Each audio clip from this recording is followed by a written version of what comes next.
In politics, nothing happens out of mere coincidence. Everything in politics is normally well planned, well scripted, and executed to achieve a specific political objective. William Samoei Ruto, who is the Deputy President of the Republic of Kenya and one of the leading presidential candidates in this country, has been leading in opinion polls for the last 4 years. But last week, Infotrack released their latest opinion poll. And Raila Odinga was leading the Deputy President for the first time in a very long time. Let me just share with you some of the results. According to that finding, William Ruto is at 32%. They asked the question, the 2022 presidential elections will be a two-horse race between Ruto and Raila. If elections were to be between Ruto and Raila, Ruto would get 32%. Raila Odinga would get 33%. And you go to political parties based on their popularity. UDA is more popular at 33. ODM is at 32. That's according to Infotrack.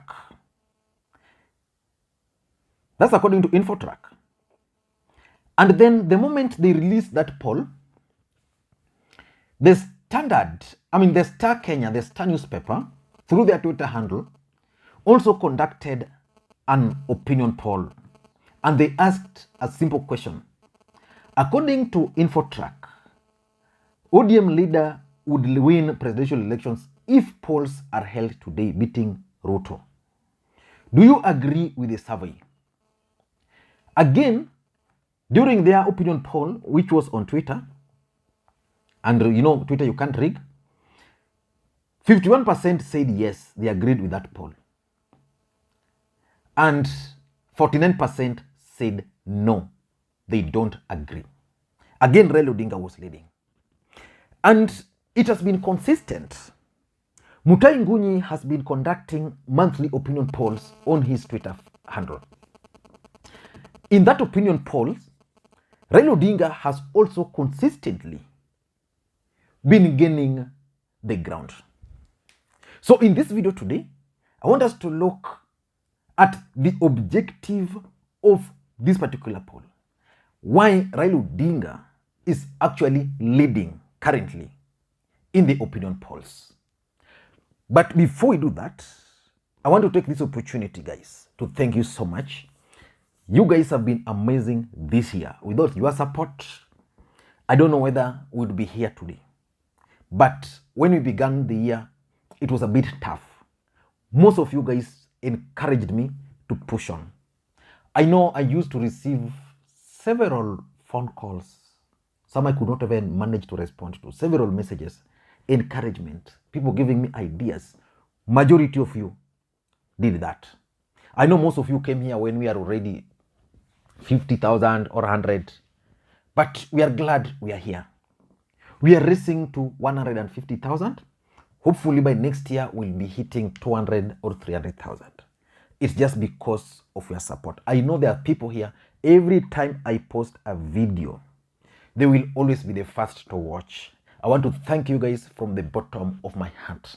I know so many of you guys have always called me and talked to me online, even through video. And I've talked to your kids because my voice is now part of your family. So I want to appreciate you guys so much. Let us get into this particular matter. Why do you think Raila Odinga is currently leading in the opinion polls? Look at the timing. Politics, nothing just happens like that. Personally, I don't believe in opinion polls so much. But a credible opinion poll will always give you guidance. In developed nations, opinion polls always mirror the actual happenings. But in a country where most opinion polls are sponsored, like I was looking at some opinion poll which someone from Muranga was claiming to have conducted, that William Ruto is at 94% in Muranga, that Raila Odinga is at 2%. Yeah, maybe they are true, but some opinion polls might be biased. So sometimes I don't really agree with them, but credible opinion polls should be taken seriously by any leader. I've seen Tanga guys dismissed the opinion poll by, Infotrack to an extent that they were listing the directors as being Luos. The fact is, Luos are the most thorough people. Yeah, but they should take it seriously. I know William Ruto and his team probably are conducting continuous opinion polls. Yeah, but why do you think Raila Odinga is now leading? I have 6 reasons why Raila Odinga is leading. The first reason, in my view, is the fact that the deep state is shaping the opinion. They want to convince you, moving forward, that Raila Odinga is overtaking Ruto. That Ruto was just leading because nobody had declared. The moment Raila Odinga declared, Ruto automatically becomes number 2. That's the timing I'm talking about. So in the minds of the deep state and in the minds of Kenyans, they'll clearly understand that Raila Odinga had not started campaigns. He has started campaigns now. William Ruto was running alone, and probably that's why he has been leading. And now that Raila is campaigning, he has started overtaking Ruto. So that as we head to the next general election, which is just a few months from now, you won't be surprised when you are told that Raila Odinga has won elections. In the last election, for example, Jubilee government invested heavily in opinion polls. And in their opinion polls, they always insisted on 54%. You remember the figure 54%. So basically, Raila Odinga is currently leading because the deep state want Raila Odinga to lead in the opinion polls. So that when he's declared the president, you won't be surprised. For example, if someone was to wake up today and declare Musalia Mudavadi the president, who would accept that? So that's the first thing. The second reason why Raila Odinga has overtaken Ruto, or is overtaking Ruto, because the truth is, Raila Odinga is performing well now, is because of the Azimio la Umoja campaigns. That Azimio la Umoja campaigns is actually paying off for Raila Amolo Odinga. That's the naked truth. When Raila Odinga started and President Uhuru Kenyatta embarked on the Building Bridges Initiative campaigns, at some point they lost the narrative to the deputy president. And when BBI was defeated, most Kenyans believed that Raila Odinga and Uhuru Kenyatta's projects ended. Unknown to them, Raila Odinga and President Uhuru Kenyatta emerged with Azimio la Umoja.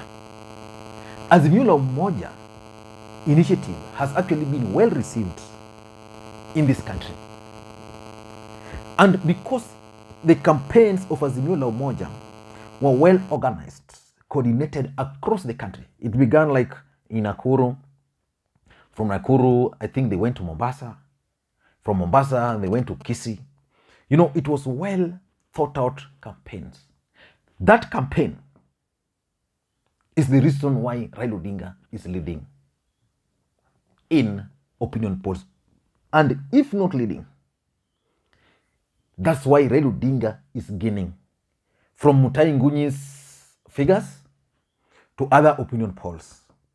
Even where Ruto is winning, Raila Odinga is actually winning. I was looking at some opinion polls which was shared by Team Tanga that according to their own opinion polls, Raila Odinga is at 16.6% in Mount Kenya. William Ruto is at 77%. That's exactly what the deep state wants you to know. That Raila Odinga has just ventured into Mount Kenya and his figures are rising from 2% to now 17%. And according to them, they only need that figure to reach 30 or 40%. So the truth is, Azimio la Umoja campaigns has paid off heavily for Raila Amolo Odinga. Number 3, why Raila Odinga is now leading or gaining is because of President Uhuru Muigai Kenyatta's signal that is going to support Raila Odinga in 2022.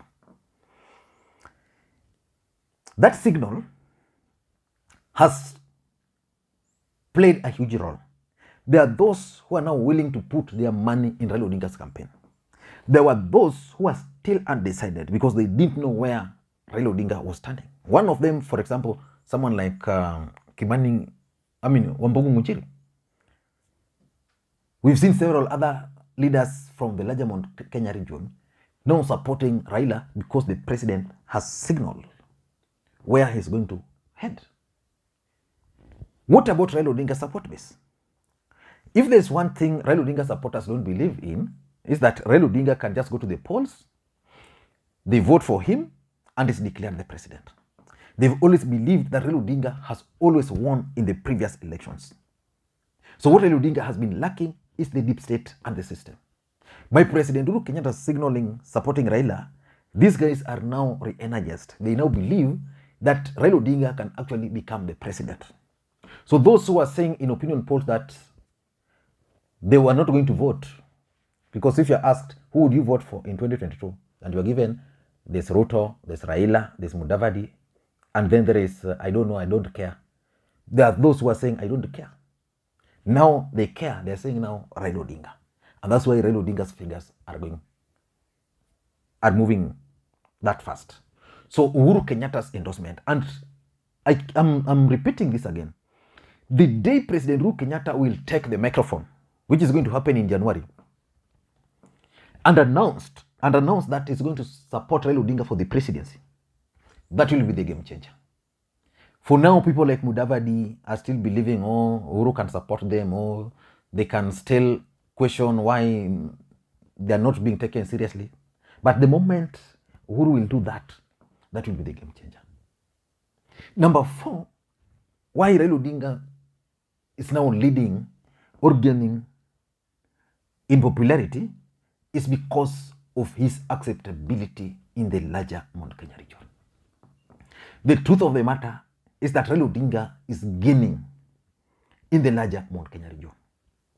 And there are several other people who are supporting Ruto in the larger Mount Kenya region who have now moved from supporting Ruto to undecided. But there were those who are not supporting Raila Odinga who are now saying, for us, we are going to support Raila Amolo Odinga for the presidency. And that's very important. The fact that Raila Odinga is being accepted in the larger Mount Kenya region. Other people now believe that if Mount Kenya can accept Raila Odinga, why not us? And why is Raila Odinga being accepted in the larger Mount Kenya region? Governor support. The governors from the entire Mount Kenya region have offered their support to Raila Amolo Odinga. Even those in the diaspora, like Nakuru Governor Liki Nyanjoi, the Laikipia Governor, the Ritu Mureithi, you go to Kiambu Governor, most of those governors have done a fantastic job for Raila Odinga. What about the members of parliament? The members of parliament like Kanini Kega, Sabina Chege now, and others who are going outside there and campaigning for Raila Amolo Odinga. The other day, I saw a member of parliament from Meru. Was it Peter Munya and some member of parliament from Meru and Peter Kenneth campaigning for Raila Amolo Odinga in Meru without Raila Odinga, and the rally was huge. So Raila Odinga is being accepted because of those support. And the other reason is Uhuru Kenyatta's key bloggers from the larger Mount Kenya region. Solomon Korea, Pauline Njoroge, Wahome Thuku, Nyuki Asali, anaitwanga? Kuna huyo jamaa wa Nyuki sijui nani. Several of them who are now coming out openly to associate with Raila Odinga, disseminating messages of Raila Amolo Odinga, dismantling William Ruto and his lies in the larger Mount Kenya region. Because of those, Raila Odinga is being accepted in the larger Mount Kenya region. So if opinion polls are conducted, it means Raila Odinga is likely to get some votes from the larger Mount Kenya region, and the opinion polls will definitely go up. Number 4 is the confusion. Number 5, sorry, is the confusion in One Kenya Alliance movement. You know, One Kenya Alliance movement was supposed to be a third force. That's what they intended. But their personal interests don't converge. Musalia Mudavadi wants to go left. Gideon Moi, Kalonzo wants to go right. To an extent that even the vote in parliament yesterday, you saw the way they voted. Mudavadi wanted his team to vote with Ruto. Some of them voted this other side. And because of that confusion, there were those who are now saying, let us support One Kenya Alliance movement. Because of that confusion, now they are not. And the truth of the matter is that those who are in One Kenya Alliance movement, most of them are not for Ruto. They would rather stick with Raila Odinga. That's the honest truth. And that's how Raila Odinga is gaining. And lastly, I can also call it William Ruto costly mistakes. William Ruto is a shrewd politician, but he has committed several costly mistakes. These mistakes will take time for him to recover from. Number 1, he has bitter allies. William Ruto's allies are very bitter. You can tell from when they are speaking. Some of them, when they speak, yeah, people who are just sober, you know. I give an example of my friend Silvanus Osoro. Previously, Osoro was just a very decent young man who, whenever he speaks, you would want to listen to him. But nowadays, whenever he takes the microphone, you can even see the anger in the face. You'd see veins running, very huge veins, just to show that they are very angry. Rigathi Gachagua, Alice Wahome, Ndindi Nyoro, all of them are bitter. Kenyans are looking at them and saying, these bitter guys, what if we give them the presidency? And that's working to the advantage of Raila Odinga. The messages they have been relaying still. In fact, William Ruto's biggest mistake was early campaigns, which has also helped him, but the messaging is still. They're not giving Kenyans new things. They've sold the same thing for 4 years. Kenyans are now tired. Telling Kenyans that Raila Odinga is a mganga. Mpaka Kenyans nowadays, wamezoea. You know? So, those mistakes which Ruto has committed has actually contributed to Raila Odinga's gaining popularity. I don't know what you think. I could be wrong. I could be right. Until next time, this is Lima Queen. And by the way, my friend Adwinyang, the MCA for Kisumu CBD, has invited me for lunch. So, naenda huko sahi. Namaliza tu. Then I'm heading to his ranch in Nyalonya, Koloa. So if you need some lunch, you are in town, I can pick you, you accompany me. Have a good day. Bye-bye.